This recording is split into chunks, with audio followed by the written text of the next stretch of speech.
tiada berasa lelah dan letih kasih sayangnya cinta kasihnya sepanjang masa kasih sayangnya cinta kasihnya tak terbalas bermata surga di telapak kakimu itulah hadis Nabi Muhammad jangan durhaka pada ibunda di akhirat mendapat siksa surga di telapak kakimu itulah hadis Nabi Muhammad kalau kita berbakti padanya di akhirat mendapat surga 9 bulan ibu mengandung dan melahirkan kita ke dunia siang dan malam ibu menyusui tiada merasa lelah dan letih kasih sayangnya cinta kasihnya sepanjang masa kasih sayangnya cinta kasihnya tak terbalas aman bermata surga di telapak kakimu itulah hadis Nabi Muhammad jangan durhaka pada ibunda di akhirat mendapat siksa surga di telapak kakimu itulah hadis Nabi Muhammad kalau kita berbakti padanya di akhirat mendapat surga surga di telapak kakimu itulah hadis Nabi Muhammad jangan durhaka pada ibunda di akhirat mendapat siksa surga di telapak kakimu itulah hadis Nabi Muhammad kalau kita berbakti padanya di akhirat mendapat surga Mustika Kencana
sing kaya ademe bengi iki tanpa rika pujan ning ati sing kaya kangen ning ati apa rika mangke sing kancani kari kaseksa merga kangen kari kaseksa ati kena mana mung riko gawe ison demen kasiksa kangen kari kenemen sepisan jaen riko ngatono mas yo tawis nang jero impen kari kesiksa setino tino rupian riko sing leren-leren tekane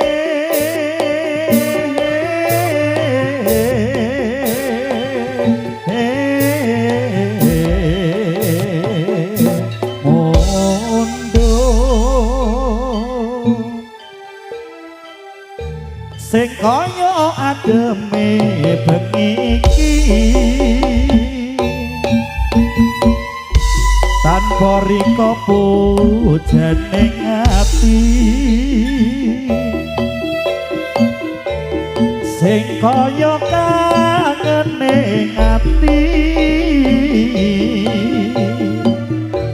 apa riko mangke sing ngancani kari kesiksa merga kangen kari kesiksa ati kenemen mung riko gawe isun demen kesiksa kangen kari kenemen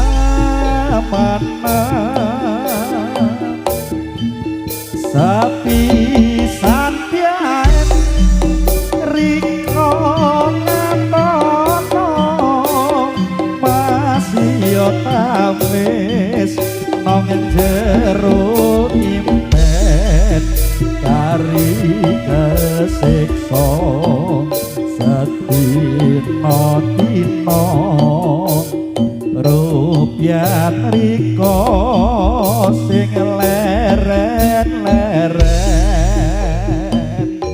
tekane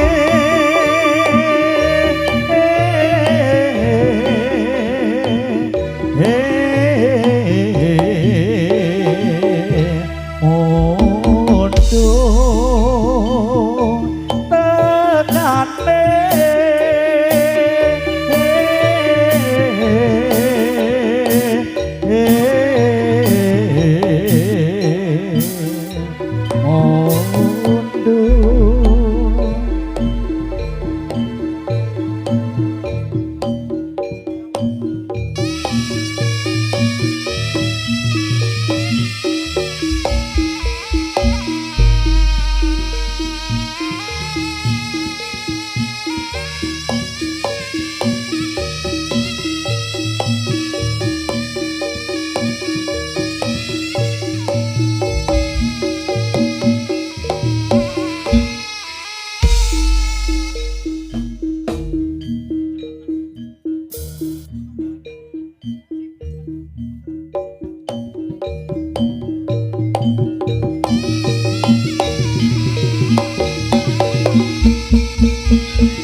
wis nasibmu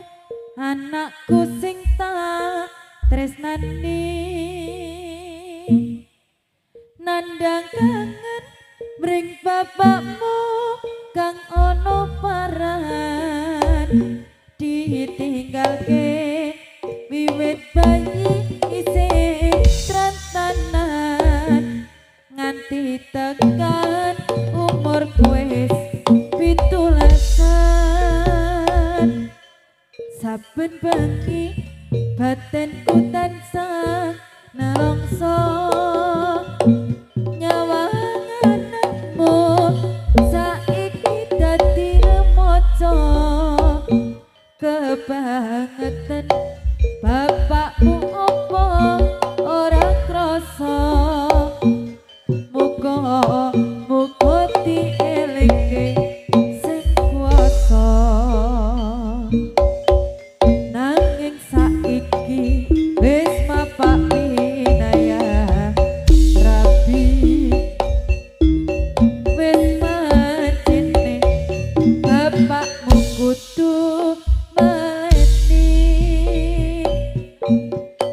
nanging saiki